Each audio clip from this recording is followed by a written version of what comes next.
buenos días, buenas tardes o buenas noches, dependiendo en dónde se conectan. Muchas gracias a la SBC ARCAP y Uruguay 21 por esta invitación. Es un placer para mí estar hoy con Ramiro Lauzán, partner del Catterton, hablando un poco sobre las inversiones que han hecho recientemente en mitad de la pandemia, que ha sido bastante remarcable, que han seguido siendo muy activos y mucho más en el Cono Sur. Quería empezar brevemente, empezar un poco por Notco. Vamos a hablar hoy, como lo vieron en el panel sobre Notco y despegar.com. Ramiro, quiero que nos cuentes un poco esta experiencia y este proceso. Y comenzando por Notco, que es una compañía de tecnología, un food tech company, con una historia fascinante, fundada en Chile en 2015, que ha tenido un crecimiento extraordinario, pero al mismo tiempo vemos que el Catterton, que está muy enfocada en temas de consumo, pero también como firma de private equity, entró, se adelantó un poquito a un tema un poco más de early stage, que me parece increíble, porque estamos finalmente viendo cómo compañías que han sido invertidas por venture capital en el pasado ahora están siendo invertidas por firmas de private equity. Cuéntanos por qué Notco y por qué en estos momentos y cómo fue ese proceso de inversión y de decisión de tomar e invertirse un poquito más en early stage a lo que habían hecho tradicionalmente.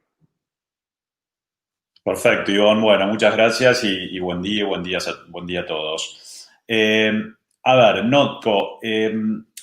La verdad es que Notco fue una compañía con la que fue extremadamente fácil entusiasmarse, ¿no? Digamos, Catterton en general es un inversor de categorías, o sea, lo que llamamos un category first investor. Y por un lado yo diría, nos resultó muy convincente el sector, ¿no? Todo lo que tiene que ver con la alimentación a base de plantas nos parece que es algo que llegó para quedarse. Cuando uno ve desde el punto de vista de demanda y a través del research encuentras que hay enorme motivación de diferentes segmentos del mercado por este tipo de alimentación. En algunos casos son consideraciones de salud, de su propia salud, en otros casos tiene que ver con el impacto ambiental del footprint tradicional de la industria alimenticia. Y en otros casos, por ahí es una motivación más del bienestar de los animales, ¿no? Pero lo que encuentras es que, sobre todo en gente joven, en millennials y en Gen Z, hay como este es un tema que los moviliza, ¿no? Entonces, claramente nos pareció que desde el punto de vista de demanda esto era algo que no era una moda, digamos, sino que era algo una tendencia de largo plazo, secular, digamos, y que había llegado para quedarse. Y lo que es interesante en los últimos años es que el avance de la tecnología lo que hace es facilitar que surjan oferentes, ¿no?, de este tipo de productos, sobre todo cumpliendo con algo que, al menos en el pasado, decepcionaba de este tipo de emprendimientos, que es cumplir con las expectativas de sabor y de experiencia del consumidor, ¿no? Que por ahí me lleva al segundo gran factor por el cual nos interesó Notco, que es que la compañía nos parece que tiene una propuesta de valor clarísima, donde en el centro está el sabor y el hecho de replicar la experiencia original, ¿no?, del consumidor. Si tú pruebas Not Milk o Not Burger, la idea como consumidor es que debiera ser exactamente igual a la experiencia original, digamos, y que al margen debiera ser mejor para ti y para el planeta, digamos, pero no invirtiendo esa lógica, porque también lo que hemos aprendido de mucho research y de ver otras experiencias, algunas exitosas y otras no tanto, es que en todo lo que es alimentación, como dicen en inglés, taste is king, ¿no? Y que realmente si tú no puedes entregar un producto que le dé al consumidor la experiencia de sabor que espera, el resto de los beneficios terminan como siendo secundarios, ¿no? Entonces, en el caso de Notco, la propuesta de valor es clara, el modelo de negocios está muy bien pensado, es un modelo de negocios que hace foco en lo que a nosotros nos parece que debiera ser foco, y por un lado está en un extremo, si se quiere, del proceso, el foco en la ciencia de los alimentos, ¿no? Todo lo que tiene que ver con R&D y el desarrollo de alternativas a productos de proteína animal a partir de plantas, que es donde Giuseppe y todo el tema de Machine Learning, inteligencia artificial, entra a jugar. Y por otro lado, en la otra punta del proceso, ¿no? En todo lo que tiene que ver con la marca y qué representa la marca y cómo se relaciona con el consumidor. Y todo lo que está en el medio está pensado de una manera más flexible, más light, digamos, apalancando un footprint industrial de terceros. Y la verdad es que eso nos parece muy interesante. Y por último, el hecho de que está pensado para todos, digamos. Esto también es importante resaltarlo porque hay muchas marcas que todos conocemos en cada mercado de los que están aquí hoy. Seguramente hay distintos ejemplos de marcas que apelan a un nicho muy pequeño, ¿no? De cuando se habla ya sea de alimentos de base vegetal o de plantas, etcétera. Casi un nicho de o veganos o son productos muy caros. Y la verdad es que Notco pretende ser una solución, digamos, para el mercado masivo. Y eso también nos parecía atractivo. Así que yo te diría, Ivonne, respecto a tu pregunta original, entonces, ¿por qué Notco? Digamos, claramente por la categoría, claramente por la compañía apalancada en una propuesta de valor claro, un modelo de negocios convincente desde nuestro punto de vista, y también por la convicción de que le podíamos agregar valor, ¿no? Y respecto a por qué ahora, la verdad es que es una pregunta muy interesante, la debatimos mucho internamente. Efectivamente, Notco es una compañía más pequeña y más en un estadio anterior por ahí al momento típico en el que los grupos de private equity históricamente entramos o entramos en una inversión. Nos forzó a pensar realmente, digamos, si encontrábamos una manera de hacerlo funcionar, digamos. Creo que nuestra convicción desde Catterton es que nuestra disposición general intenta ser flexible, digamos, y pragmática, y la verdad es que nos pareció que este era un activo indispensable para el portafolio del Fondo 3 que estamos construyendo. Y entonces eso nos disparó un mindset, digamos, de cómo podemos hacerlo funcionar más que encontrar motivos por los cuales no debería funcionar, ¿no? Si uno sigue como el mandato tradicional.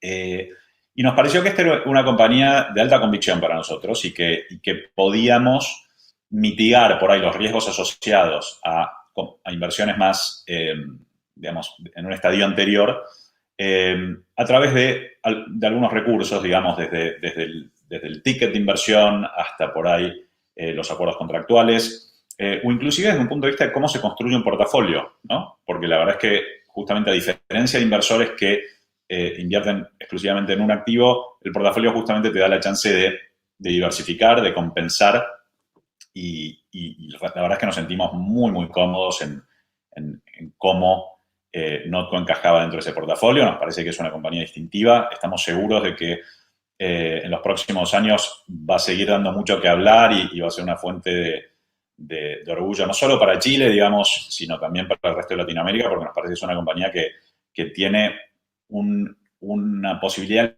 legítima de jugar en la escala global, ¿no? Y principalmente en Estados Unidos, donde tal vez lo hayan visto recientemente en la prensa, hace unos días ya se empezó a disponibilizar parte de ese producto en Whole Foods, en todas las tiendas de Whole Foods en Estados Unidos. Así que, nada, la verdad es que súper entusiasmados y sí flexibles para recorrer, digamos, este cambio por ahí en la industria de private equity respecto a que, bueno, que si uno quiere ser exitoso en private equity en Latinoamérica, posiblemente necesita una dosis de flexibilidad y pragmatismo respecto a qué hace distinta de lo que ocurre en mercados desarrollados, ¿no?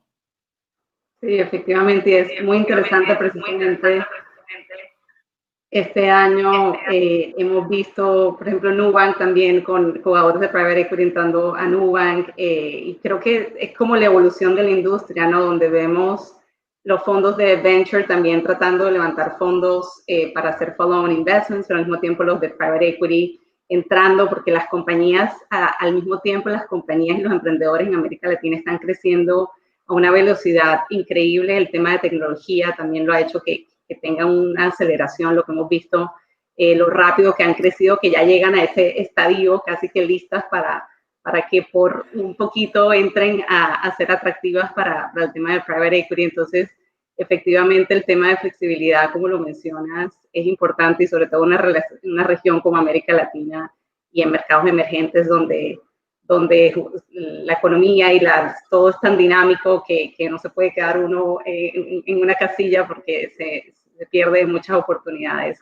Mencionaste el tema de Estados Unidos y Notco entrando a Whole Foods, lo cual es muy interesante, y creo que ahí, yo creo que lo que mencionabas del Catterton, con la fuerte presencia que tiene el sector de consumo en Estados Unidos y la experiencia, bueno, obviamente a nivel internacional, me imagino entonces que el Catterton va a apoyar entonces ese crecimiento, y ven mucho entrando a Notco en Estados Unidos y fortalecer esa expansión y ese desembarco, que es una excelente noticia. Me imagino que ahí tendrán muchos planes. ¿Alguna otra cosa que puedas comentar al respecto o con ese desembarco de Notco en Estados Unidos?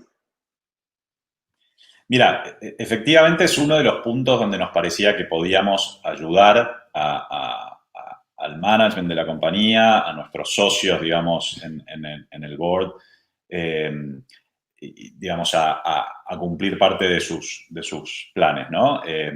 Por un lado, apalancando experiencias previas por ahí de compañías latinoamericanas procurando ingresar en el mercado americano. También apalancando un poco la red de compañías del portafolio que tenemos. Hoy en Catterton debemos tener unas 115, 120 compañías en el portafolio a nivel global, muchas de ellas en Estados Unidos, con lo cual también nos parecía, y creo que a Matías, a Karim, también les parecía que ahí había mucho valor para aportar. Así que sí, sin duda es uno de los aspectos digamos, que creo que nos resultó y les resultó a nuestros socios convincente de juntar fuerzas. Y respecto a los planes futuros, prefiero digamos, no anticipar demasiado, pero sí creo que en los próximos, yo les diría 2 meses, debieran aparecer noticias, tal vez inclusive de mayor impacto que el tema Whole Foods, porque la verdad es que el nivel de interés que estamos viendo, no solo en el canal moderno, digamos, en el retail, sino también de algunos de los grandes jugadores de la industria alimenticia, ¿no? Los QSRs, como se llaman, las cadenas de comida, que inclusive aquí en Latinoamérica lo deben haber visto, no sé, por decir algo, creo que en Burger King en Chile, ya el Rebel Whopper, digamos, es un producto Notco, ¿no? Entonces, hay mucho espacio para crecer y esperamos en los próximos meses que haya buenas noticias. Excelente, no, qué buena noticia, y sobre todo una buena noticia para el Cono Sur y para Chile de seguir sacando emprendedores de esta calidad y lograr expandirlos fuera de Chile, en la región, inclusive entrando al mercado americano. Ahora pasando al tema de turismo, que bastante interesante, sobre todo en esta pandemia. ¿A quién se le ocurre invertir en turismo a mitad de la pandemia? Pasando ahora a Despegar.com, cuéntanos por favor cuál fue el rationale y qué estuvieron pensando con el tema de Despegar.com. Mira, la verdad es que Despegar es una compañía que nosotros venimos siguiendo hace tiempo, que conocemos desde hace mucho tiempo, hasta por relaciones personales con algunos de los fundadores y con el management. Y respecto a tu provocación, Ivonne, que me parece muy buena, a ver, de nuevo para nosotros empieza en la categoría, en el sector, ¿no? Y lo que procuramos es invertir en sectores que nos parecen que estén soportados por estas tendencias de largo plazo, ¿no? Invertimos muchos recursos y mucho tiempo en tratar de entender esas tendencias de largo plazo. Y una de las más potentes, en nuestra opinión, es el hecho de que cada vez más las personas, todos nosotros, ¿no? como consumidores también, priorizamos el consumo de experiencias por sobre bienes, ¿no? por sobre cosas. Y eso, por supuesto, tiene un montón de implicancias en el tipo de decisiones que tomamos como consumidores. Y nosotros creemos que justamente los viajes son casi el ejemplo más acabado de la experiencia, ¿no? Son esas, en general nos dan esas experiencias memorables. Creo que todos nosotros disfrutamos de los viajes antes de que ocurran, a medida que los soñamos y los planeamos, durante el viaje y después, ¿no? Porque se convierten en recuerdos y cosas que compartimos con familia o con amigos. Con lo cual, para nosotros en ese sentido, de nuevo, era muy fácil convencernos, digamos, de que el turismo es una categoría muy resiliente. Lo hemos visto, lo hemos analizado en diferentes mercados.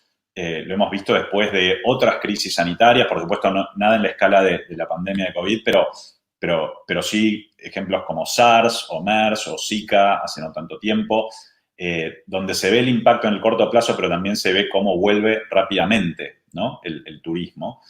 Ha pasado después de crisis financieras como la del 2008-2009, o inclusive en casos más dramáticos, ¿no? Después por ejemplo, los eventos terroristas de September 11 en 2001 en Estados Unidos. Entonces, la verdad es que creemos que es una categoría extremadamente robusta y resiliente y que la gente apenas puede, decide volver a viajar porque es de las cosas que más placer y más sentido le da a sus decisiones de consumo. Y de hecho no fue la única inversión que hicimos en turismo en Qatar, donde desde uno de nuestros fondos americanos también invertimos en una empresa de cruceros, en Norwegian Cruise Line, con lo cual, si te parecía que estábamos un poco locos, digamos, es por partida doble. Pero entonces, volviendo en serio, digamos, es una categoría que la vemos como muy robusta y cuando tenés esa visión, la verdad es que el impacto de corto plazo de COVID lo ves casi como una oportunidad, ¿no? Es más una buena noticia que una mala porque por ahí te permite tomar posiciones en compañías muy valiosas, digamos, a puntos de entrada convenientes, ¿no? Y por otro lado, la compañía la vimos como una compañía que ya tiene un tremendo recorrido, el único player regional, digamos, de Travel and Leisure en Latinoamérica, opera literalmente en los 20 países de Latinoamérica y el Caribe, con muchas ventajas de escala sobre todos sus competidores, y en un escenario todavía bastante fragmentado, con lo cual nos parece que era una muy buena manera de fortalecer aún más a Despegar con nuestra inversión, permitirle hacer algunas cosas que tiene pensado hacer y de salir de la crisis, digamos, y sin pretender, por supuesto, minimizar o analizar el impacto que ha tenido la pandemia en todos nosotros, ¿no? A nivel personal y no solo laboral. Pero bueno, pero a medida que eso empieza a quedar en el espejo retrovisor, que la compañía salga aún más fortalecida. Así que esa fue un poco la lógica, te diría, Ivonne. Fue mucha convicción con el sector y mucha confianza en la compañía, en el management de la compañía, en el plan estratégico que se está ejecutando y que nosotros creemos que podemos potenciar, digamos, sumándonos como inversores y socios.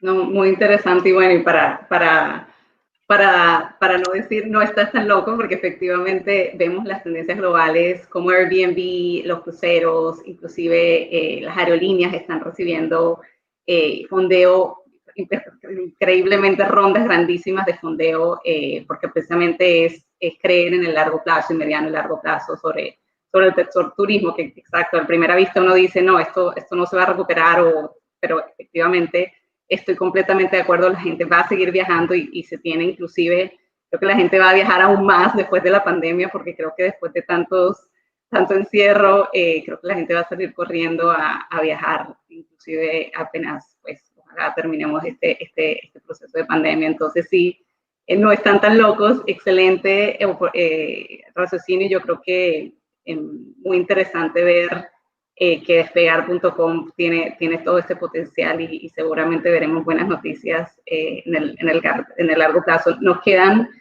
pocos minutos, pero hablaste el tema de tendencias y quería cerrar con ustedes que son tan expertos en todo este tema de categoría de consumo.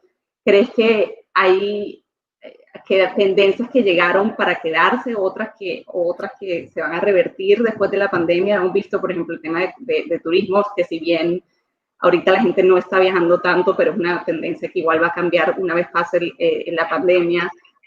Hay ciertas categorías dentro del sector consumo, ciertos hábitos que crees que van a perdurar inclusive después de la pandemia. No sé, en el tema de e-commerce, ¿crees que ese boom que tuvimos en e-commerce o qué crees que se va a quedar y que se va a revertir post-COVID? Mira, Ivonne, yo, como suelo decir, yo a duras penas puedo pronosticar el pasado, así que con el futuro ni lo intento, pero lo que sí te puedo decir y compartir con todos es lo que empezamos a observar por ahí en algunos otros mercados que están por ahí en un estadio distinto ya respecto al tema COVID. Por ahí enfocado en las categorías que conocemos un poco más, ¿no? Yo creo que no es sorpresa para nadie. Pareciera que efectivamente el comercio electrónico se va a instalar, sobre todo la participación, ¿no? La penetración del e-commerce como canal se va a instalar en niveles que son muy superiores a los que eran pre-COVID, digamos, si no los vemos bajando. Para darte algunos ejemplos, en algunos negocios en los que estamos invertidos de indumentaria, el e-commerce solía representar entre 5 y 10% de la venta. Hoy lo vemos entre el 35 y el 40%. No sabemos si se va a mantener en ese nivel, porque es posible que, digamos, que por ahí eso sea también función del hecho de que todavía en muchos mercados, digamos, el acceso al retail tradicional está muy condicionado, ¿no? O restringido. Pero sí, posiblemente, aun cuando se normalice, esté en niveles, digamos, muy superiores a los que estaba, ¿no? En el tema de viajes, como vos decías, la verdad es que nosotros del lado del viaje de placer o de turismo lo vemos volviendo a pasos acelerados, te diría. Hay cosas que no puedo comentar porque Despegar es una compañía pública, con lo cual, obviamente, tenemos que referirnos solo a lo que es parte de la información que es parte del dominio público, ¿no? Pero inclusive si ven algunos de los datos que fueron divulgados en la llamada con analistas de la semana pasada, digamos, creo que ya se ve el ritmo al cual esa parte de viajes vuelve. El viaje corporativo parece ser una cuestión distinta, ¿no? Y posiblemente esté más desafiado estructuralmente. Tal vez haya viajes que todos nosotros hacíamos en el pasado y que ahora ya no hagamos o no hagamos por mucho tiempo, ¿no? Pareciera que ahí sí hay algún cambio más duradero. Y después, lo que te podría decir es algunas cosas que surgen del research propietario que estamos haciendo que es llamativo, es que pareciera que toda esta pandemia está acelerando lo que los que saben de sociología y tal llaman el proceso de family formation, ¿no?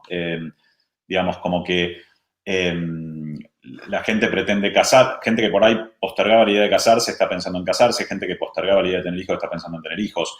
Digamos, como que por ahí hay una revalorización del espacio familiar, digamos, y con todo lo que eso implica en un montón de sectores de la economía que dependen de eso, ¿no? Y del consumo en particular. Entonces, de nuevo, yo sería cauto, me parece que todavía es temprano para intentar sacar conclusiones demasiado radicales de nada, pero como indicador temprano, por ahí pareciera que eso es algo que se está empezando a dar, ¿no? La aceleración de esos procesos de formación de hogar y formación de familia, lo cual puede traer, por supuesto, muchas implicancias para temas como educación, salud, todo lo que es el consumo asociado a hogares, ¿no? Pueden ser sectores, digamos, beneficiados. Perfecto. Bueno, se nos acabó el tiempo, creo que podemos durar mucho más tiempo hablando, pero muchas gracias, Ramiro, por estar acá y por compartir esta conversación y muchas gracias a los organizadores por esta invitación. Que tengan todos un buen día. Muchas gracias a vos.